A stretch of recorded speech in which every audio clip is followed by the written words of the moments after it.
Hi there, it's me again, and this is just kind of an experiment. I caught a really bad head cold while I was traveling to northern Arizona this week, and I'm going to do this anyway, unshaven and not feeling great, but what the hell. I had a major aha moment while reading Phil Ramone, the famous producers with autobiography or memoirs. I didn't know that he passed away 4 years ago. That's really a shame because I probably would have liked to have contacted him. The thing that I really want to tell you is that Phil Ramone, like Jerry Wexler and Tom Dowd and Ahmet Ertegun, they were amongst the people who were really what defines a true professional record producer. Somebody who loves music from, inside their bones. So they will go to all extents to do something extremely creative. They will spend their lives looking for new sounds to put on records, and just incredible the amount of time that is spent producing records and the amount of money spent producing records. But these guys were visionaries, and they took forever to get things right, particularly Phil Ramone. So I look at my career, and there is no way in hell that I could have done what they did. I didn't have the patience for it when I was young. I remember at RCA in 1969 when the Monkees were spending all night in Studio C putting drumstick clicks from tapping on the walls of the studio. They were overdubbing these clicks in order to get just the sound that they wanted for that record. And I thought, oh my God, if I were there, this would be the evening from hell. I just want to go home. What I wanted to do was make quick records.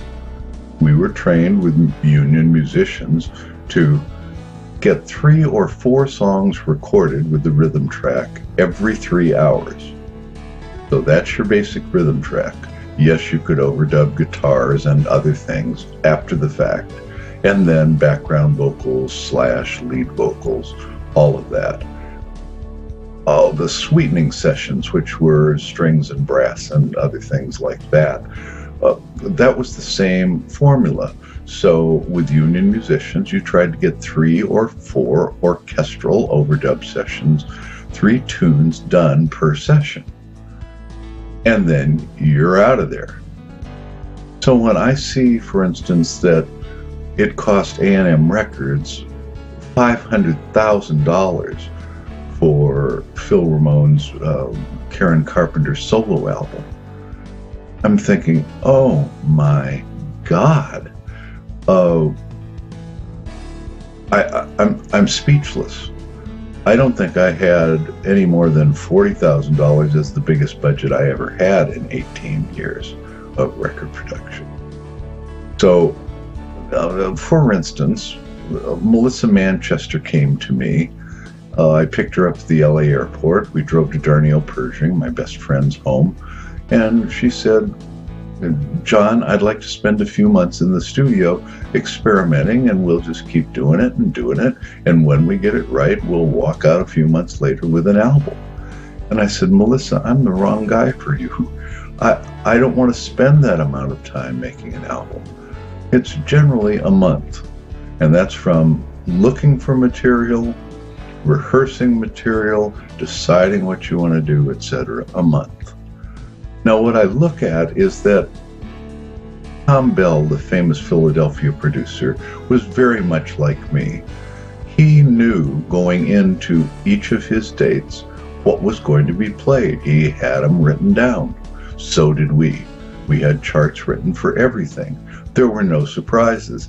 And if we got something wrong and the track sucked, like for instance the original version of Rock the Boat, it just didn't cut it, on another date, when you're doing 3 songs again, you tack that song back on and you try doing it a different way. So you get it done, but you still get it done within that 3-hour date.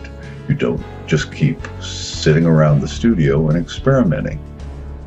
I realized with this big aha moment that not only wasn't I the thorough producer that the great producers are, but that my background, I guess, in an ideal world, would have started my career in, 64 instead of 68. Because the Brill Building from the 50s and the 60s in New York was where all the songwriters and singer-songwriters gathered, just cranking out tunes that would be for radio that were 2.5 to 3 minutes in length. And it was Carole King and Neil Diamond and all those folks. And then next, they would write the next tune and send it out through their song pluggers, and we producers would get them. So we didn't spend any amount of time trying to get the perfect anything. We just took the best songs we could find at the time, went in, tried to make a 3-minute record, which we thoroughly conceived out front, and turned it into the label.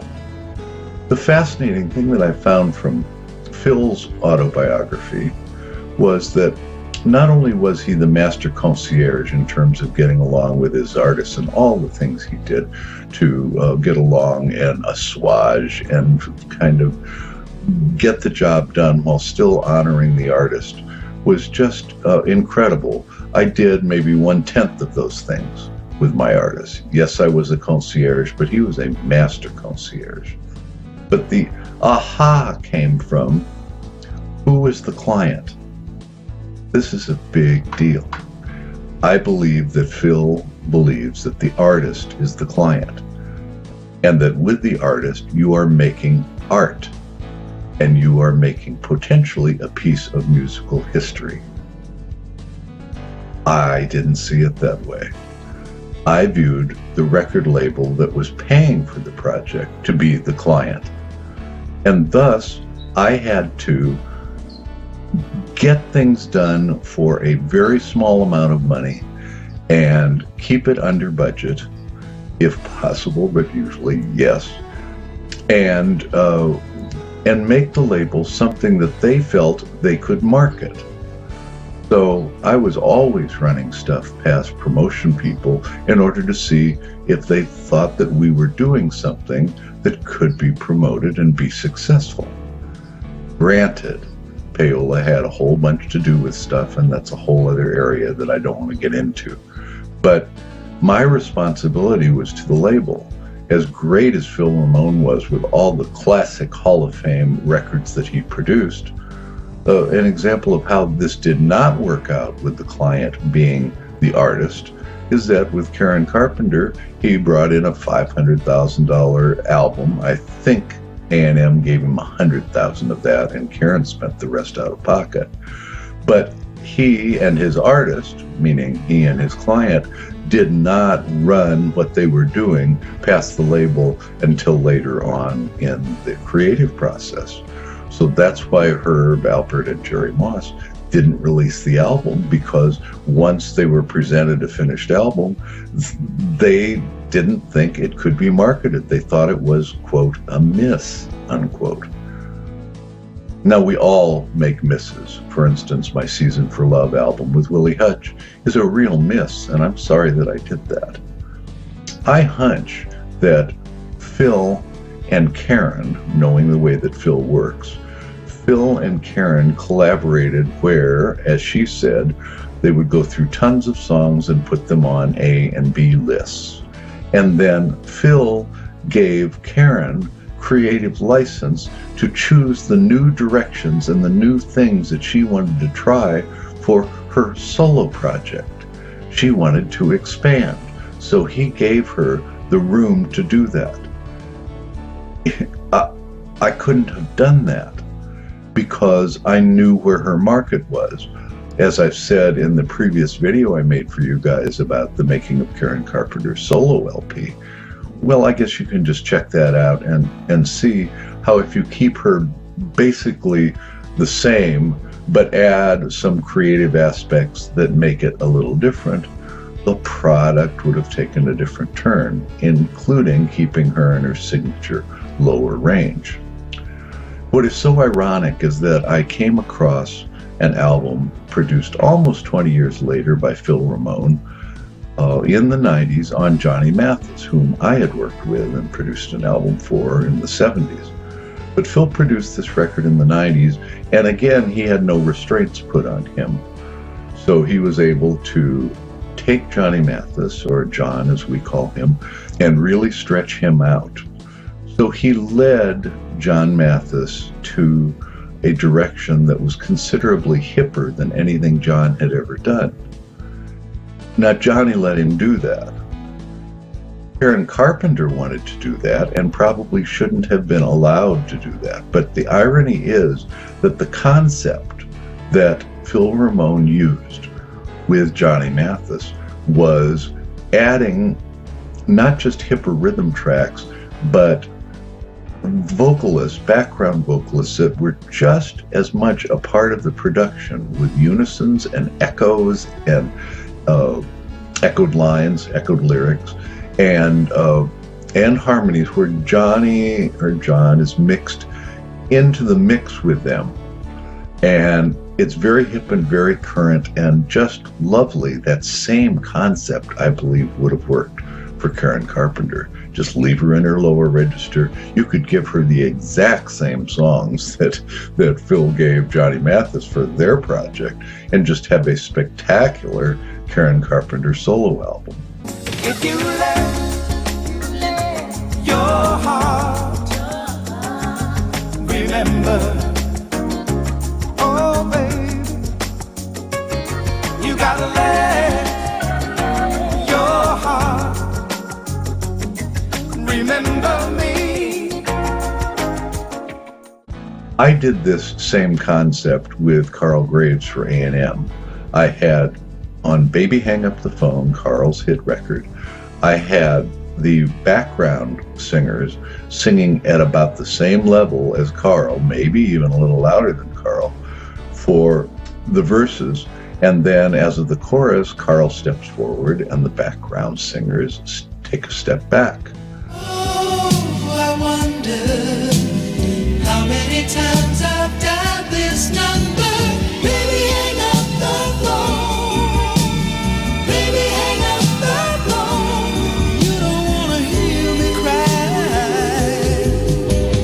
Baby, hang up the phone. Baby, hang up the phone. You don't wanna hear me say goodbye. I used to call it the hero moment, because if you're doing something kind of unison and pleasant and then all of a sudden the exploding chorus happens and the singer steps out, he becomes the hero, the star at that point. And I know Carl gave me some grief and said, I really don't think that works. But once he had a hit with that, he said, oh, I understand the idea behind this, of having him sing unison with the group, slightly mixed in with the group, and then coming out for his step-out moments. Phil did precisely the same thing with the Johnny Mathis album and did it to perfection. It is such a superior album to any Johnny Mathis album I could have made that I am in awe. Just as an aside, Darnielle and I weren't allowed to make that kind of album for Johnny Mathis. The label dictated what was their winning formula, and that was having Johnny Mathis sing songs that were covers, big songs that were hits by other people, other artists, and Johnny would cover them. And the international market for that was huge. I made, $150,000 off of that album in royalties with no hits, no even attempted hits. They were just all bland covers of famous songs. So I wasn't given the opportunity to try something hipper, but even if I had been, it wouldn't have sounded as good as Phil's. Last but not least, I know that Phil, for the most part, 90%, I would say, 80, 70%, somewhere in there, worked with what I call, and you've heard this before, artists.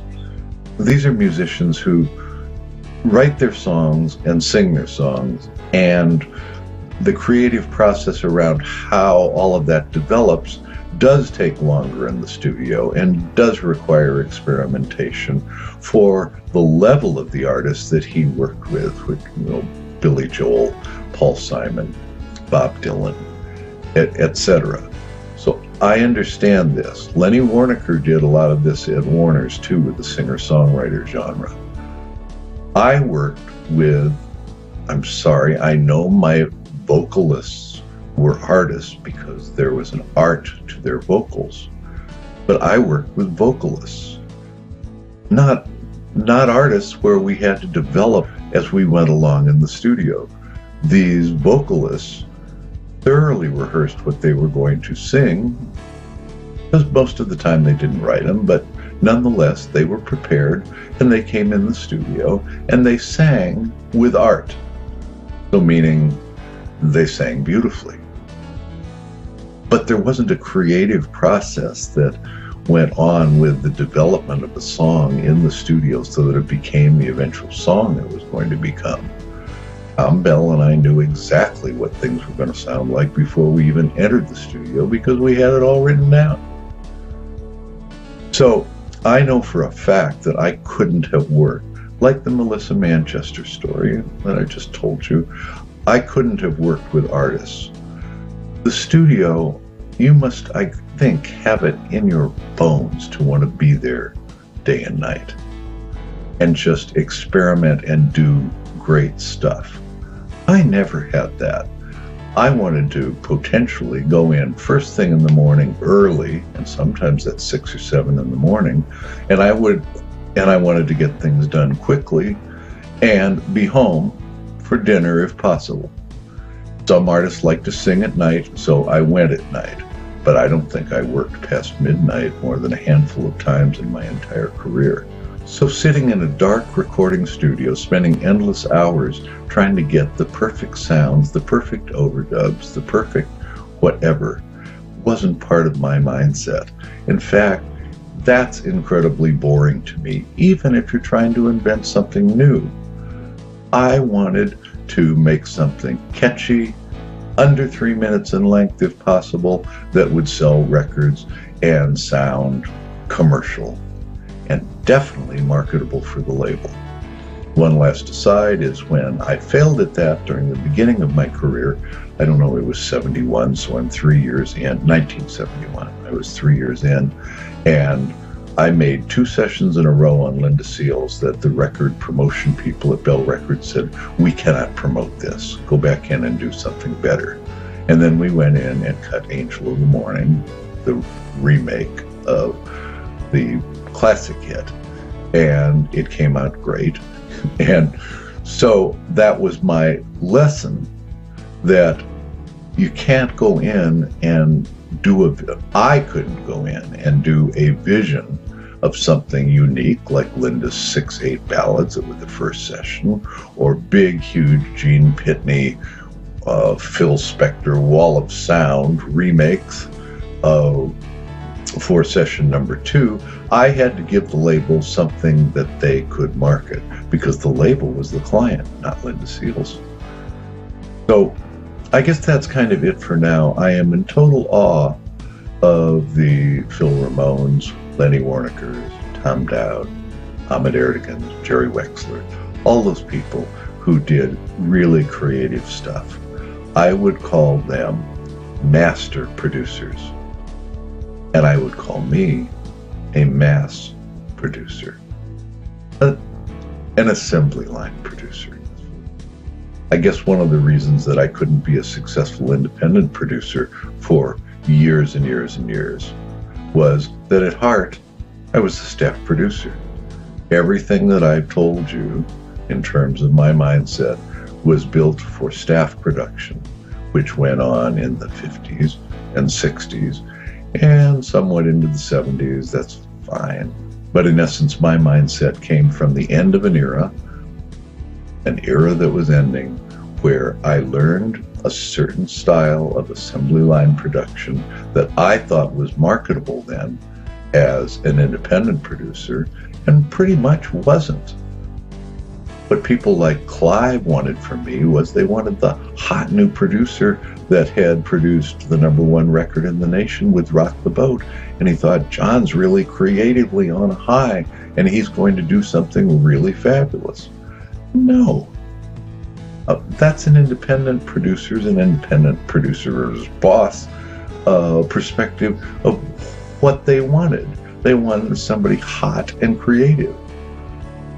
They didn't want somebody who administrated the Friends of Distinction, Willie Hutch, Five Flights Up, Carl Graves, the Hughes Corporation, and then the Fifth Dimension, Johnny Mathis, Helen Reddy. They didn't want somebody who was basically an administrator. They wanted someone who was creatively on fire. I'm not that guy. I take assignments, and then for the label, I bring them in at a budget. What's so interesting is that the great independents really got whatever budget they wanted, and they could go as long as they want and spend as much as they want. You take care. Thanks for listening. Bye-bye.